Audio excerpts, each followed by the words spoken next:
அஞ்சரை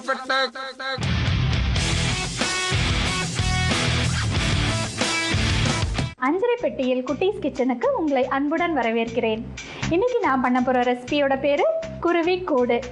என்னங்க வித்தியாசமாக இருக்குல்ல? குருவி கூடு நம்ம அப்படியே தொங்க விட்டு தான் பார்த்துருக்கோம். இது என்ன சமையலில் கொடுக்குறாங்க அப்படின்னு நினைக்கிறீங்களா? இது நிச்சயமாகவே வித்தியாசமான ரெசிபி தாங்க. முதல்ல இதுக்கு தேவையான இன்க்ரீடியன்ட்ஸ் பார்ப்போம். அதுக்கப்புறம் இது எப்படி செய்யணுன்றதை உங்களுக்கு நான் செஞ்சு காட்டுறேன்.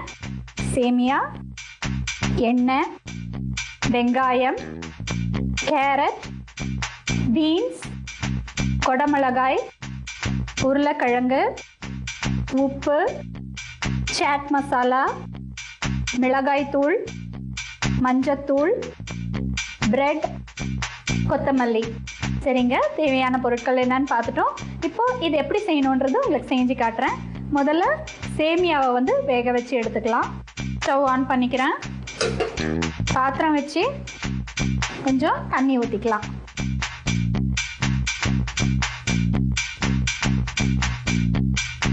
இப்போ இந்த சேமியாவில் பாதி போடுறேன், இதில் மீதி பாதி அப்படியே வச்சுருக்கேன்.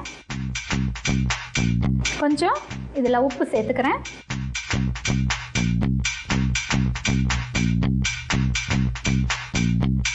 இப்போ இது வேகிறதுக்குள்ளே நம்ம சில இன்க்ரீடியன்ட்ஸ் வதக்கி எடுத்துக்கணும். அதை வதக்கி எடுத்துக்கலாம். ஸ்டவ் ஆன் பண்ணிக்கிறேன். கடாய் சூடானதும் நம்ம எண்ணெயை ஊற்றி வெங்காயம், கேரட், பீன்ஸு, கொடமிளகாய் இந்த வெஜிடபிள்ஸ் எல்லாம் நம்ம நல்லா வதக்கி எடுத்துக்கலாம். சூடாயிடுச்சு. இப்போது எண்ணெய் கொஞ்சம் ஊற்றிக்கலாம். எண்ணெய் சூடானதும் நம்ம வெங்காயம் போட்டு அதை கொஞ்சம் நல்லா வதக்கிட்டு, அப்புறம் கேரட்டு, பீன்ஸு, கொடமிளகாய், கொஞ்சம் வேக வச்ச உருளைக்கிழங்கு நான் வேக வச்சு மசிச்சு வச்சுருக்கேன். ஸோ அந்த உருளைக்கிழங்கை ஆட் பண்ண போகிறோம். எல்லா வெஜிடபிள்ஸும் போட்டு அதுக்கப்புறமா மசாலாஸ் எல்லாம் ஆட் பண்ணுவேன். எண்ணெய் காஞ்சிடுச்சு. இப்போது கொஞ்சம் வெங்காயத்தை ஆட் பண்ணுறேன்.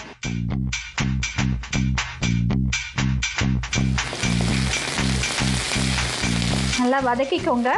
கொஞ்சம் இந்த பச்சை வாசனை போகணும். இப்போ இதோட கேரட் போடுறேன். அதுக்கு அடுத்தது பீன்ஸ், அதுக்கு அடுத்தது கொடமிளகாய். இதெல்லாம் குழந்தைங்களுக்கு ரொம்ப நல்லதுங்க. வெஜிடபிள்ஸ் எல்லாம் நம்ம டெய்லி ஆட் பண்ணி எதுலையாவது இந்த மாதிரி ஐட்டம்ஸோட நம்ம பண்ணும்போது சேர்த்து கொடுத்தோன்னா குழந்தைங்க நிச்சயமாக அதை நல்லா ஒரு டிஃப்ரெண்ட் டேஸ்ட்டாக இருக்குன்னு நல்லா விரும்பி சாப்பிடுவாங்க.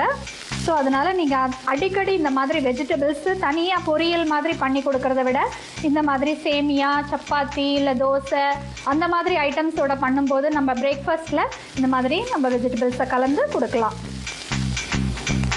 இதை நல்லா வதங்கிறதுக்கு நம்ம கொஞ்சம் உப்பு போட்டுக்கலாம். உருளைக்கிழங்கு இது கொஞ்சோண்டு நல்லா வதங்கின உடனே அப்புறமா போட்டுக்கலாம். ஏன்னா அது ஏற்கனவே வேக வச்சு மசிச்சு வச்சுருக்கேன். இப்போது வேக வச்ச உருளைக்கிழங்கு ஆட் பண்ணிக்கலாம். நல்லா கலந்துக்கோங்க. இப்போ இதில் கொஞ்சோண்டு மஞ்சத்தூள், அதுக்கப்புறம் சாட் மசாலா, அதுக்கப்புறம் மிளகாய் தூள். நம்ம பச்சை மிளகாய் போடலை, அதனால மிளகாய் தூள் ஒண்டி தான் போட்டிருக்கேன். இப்போது இதெல்லாம் இந்த மசாலாவெல்லாம் நல்லா கலந்துக்கோங்க. நல்லா இந்த காய்கறிகளோட ஒன்றா கலக்கணும். இப்போ இந்த சேமியாவை வடிகட்டிடலாம். இதை கொஞ்சம் சிம்மில் வைக்கிறேன். ஸ்டவ் ஆஃப் பண்ணிடுறேன். சேமியாவை வடிகட்டிக்கலாம்.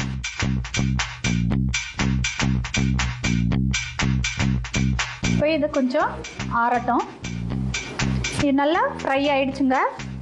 இதை ஆஃப் பண்ணிடலாம். இப்போது இந்த பவுலில் நம்ம சேமியா வடிகட்டி வச்சுருக்கோம். இதில் இந்த கலவையை அதில் போட்டுடுறேன்.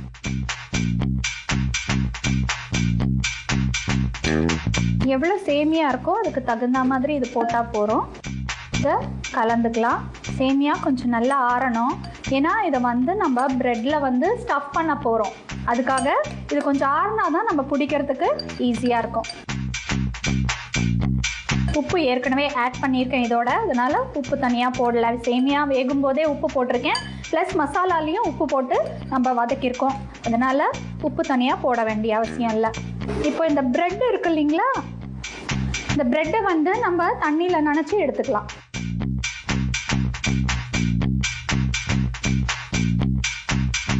இதை சும்மா இப்படி தண்ணியில் நனைச்சி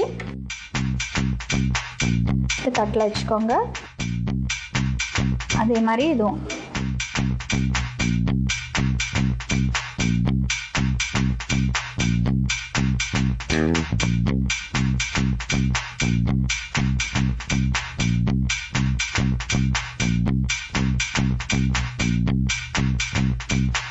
இப்போ இந்த பிரெட் எல்லாம் வந்து நல்லா தண்ணி எடுத்தாச்சு, தண்ணி நல்லா பிழிஞ்சு வச்சுருக்கேன். இதை கொஞ்சம் நல்லா பொடிச்சு இதோட மிக்ஸ் பண்ணிக்கணும்.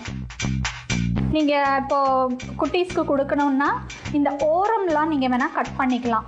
நான் ஓரத்தோடு போட்டிருக்கேன், ஓரம் வேணால் நீங்கள் கட் பண்ணி போட்டுக்கலாம். ஏன்னா தண்ணியில் நனைக்கும் போதே அது வந்து சாஃப்ட் ஆகிடும், அதனால் ஓரம் இருந்தாலும் பிரச்சனை கிடையாது, சாஃப்டாக தான் இருக்கும்.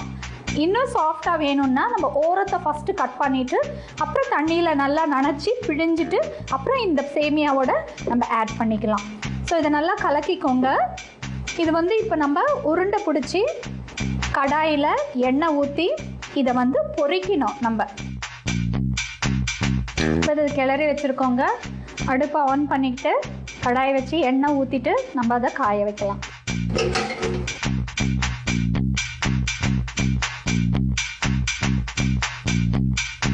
இப்போ இதில் வந்து கொஞ்சம் மேலே கொத்தமல்லி தூவிக்கிறேன். கொஞ்சம் நல்லா கிளறிக்கலாம்.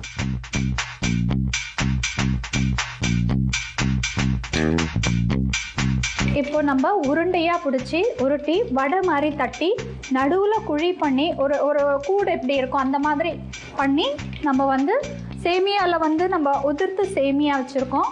இதில் வந்து நம்ம துவச்சி அப்புறம் நம்ம பொரிக்க போகிறோம்.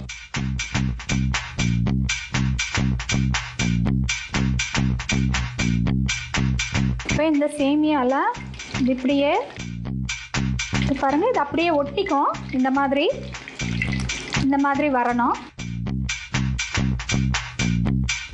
வடையில் நம்ம சும்மா ஒரு குழி போடுவோம், ஆனால் இது வந்து கொஞ்சம் கேப் வந்து உள்ள கொஞ்சம் பெருசாக இருக்கணும். ஸோ அந்த மாதிரி நம்ம பண்ணிக்கணும்.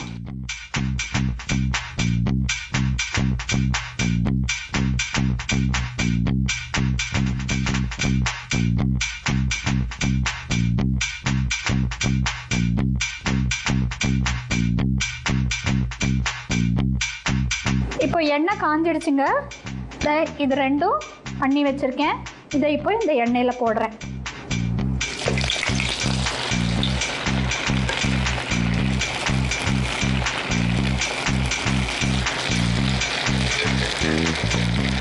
இது சிம்மில் வைக்கிறேன், ஏன்னா அப்போ தான் எல்லா பக்கமும் நல்லா ஃப்ரை ஆகும். இது வந்து அப்படியே ஒரு பேஸ்கெட் மாதிரி வருங்க. அதுக்கப்புறம் அதுக்குள்ளே நம்ம எடுத்து வச்சுட்டு நல்லா ஃப்ரை ஆனோன்னா எடுத்து வச்சுட்டு நம்ம வந்து செர்ரி பழங்க இல்லைன்னா டுட்டி ஃப்ரூட்டிஸ் இருக்கும் அது வைக்கலாம், இல்லைன்னா வேர்க்கடலை அது கூட நம்ம போட்டு அழகாக அப்படியே ப்ரெசன்ட் பண்ணலாம். ஸோ அதனால் இது நல்லா ஃப்ரை ஆன உடனே நம்ம எடுத்து வச்சிடலாம். இன்னும் கொஞ்சம் ஃப்ரை ஆகணும், ஏன்னா சிம்மில் வச்சுருக்கிறதுனால கொஞ்சம் ஒரு 2 minutes நம்ம அப்படியே வைக்கலாம்.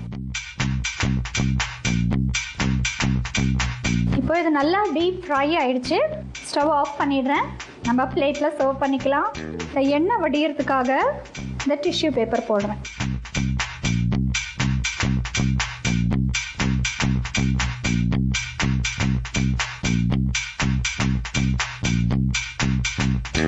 இப்போ குருவி கூடு ரெடியாக இருக்குது. இதில் வந்து நம்ம இந்த மாதிரி வேர்க்கடலை, முழு வேர்க்கடலை அதுக்குள்ளே நம்ம போடலாம். ஸோ குருவி கூடு ரெடியாக இருக்குது. இது பார்க்குறதுக்கே ரொம்ப அழகாக இருக்குது. பசங்க குட்டீஸ் பார்த்தாங்கன்னா நிச்சயமாக இதை விரும்பி சாப்பிடுவாங்க. ஏன்னா இன்னும் இவ்வளோ அழகாக இருக்கே அப்படின்னு கேட்டு ரொம்ப இன்ட்ரெஸ்டிங்காக இருக்கும் அவங்களுக்கு. பார்க்கும்போதே இன்னும் சாப்பிட்டுனேன், இன்னும் டிஃப்ரெண்ட் டேஸ்ட்டாக நல்லாயிருக்கும். சரி, இது எப்படி செய்யணும் அப்படிங்கிறத ஒரு சின்ன ரீகேப் நம்ம பார்ப்போம். முதல்ல அடுப்பு ஆன் பண்ணிக்கோங்க. ஒரு பவுலில் சேமியா பாதி எடுத்து சேமியாவை நல்லா வேக வச்சு அதை நல்லா வடிகட்டி எடுத்து வச்சுக்கோங்க. அதுக்கப்புறம் அடுப்பு ஆன் பண்ணிக்கோங்க. வாணலியை வச்சு கொஞ்சம் எண்ணெயை ஊற்றி கொஞ்சோண்டு வெங்காயம், கேரட், பீன்ஸ், குடமிளகா, கொஞ்சம் உப்பு, வேக வச்ச உருளைக்கிழங்கு எல்லாம் போட்டு நல்லா வதக்கிக்கோங்க. அதுக்கப்புறம் கொஞ்சம் மஞ்சத்தூள் போட்டுக்கோங்க, கொஞ்சம் சாட் மசாலா போட்டுக்கோங்க, மிளகாய்த்தூள் போட்டுக்கோங்க. எல்லாத்தையும் நல்லா இந்த மசாலா எல்லாம் நல்லா கலவி ஆனதுக்கப்புறம் ஸ்டவ் ஆஃப் பண்ணிவிடுங்க. வடித்து வச்ச சேமியா இருக்குது இல்லைங்களா, அதில் இந்த மசாலாவை தூக்கி அதில் போட்டு நல்லா கலந்துக்கோங்க. கலந்துட்டு அதுக்கப்புறமா ப்ரெட்டை வந்து நம்ம நனைச்சி தண்ணியில் நனைச்சி தனியாக எடுத்து வச்சு அதையும் இந்த கலவையோடு நல்லா கலந்துக்கிட்டு நல்லா உருண்டை பிடிக்கிற அளவுக்கு நம்ம கலந்து வச்சுக்கணும். அப்புறம் ஸ்டவ் ஆன் பண்ணி வாணலியை வச்சு கொஞ்சம் எண்ணெயை ஊற்றிட்டு இந்த உருண்டையை நல்லா பிடிச்சி நல்லா சேமியாவில் நல்லா பெரட்டிட்டு அதுக்கப்புறம் நடுவில் குழியாக பண்ணிவிட்டு எண்ணெய் காஞ்ச உடனே இந்த குருவி கூட போட்டு நல்லா டீப் ஃப்ரை ஆனதும் அதை எடுத்து பிளேட்டில் ட்ரான்ஸ்ஃபர் பண்ணிவிடுங்க. உங்களுக்கு நல்ல வேர்க்கடலை இருந்ததுன்னா வேர்க்கடலை, முழு வேர்க்கடலை அதுக்கு நடுவில் வச்சு நீங்கள் அழகாக ப்ரெசென்ட் பண்ணலாம். குருவி கூடு ரெடியாக இருக்குது.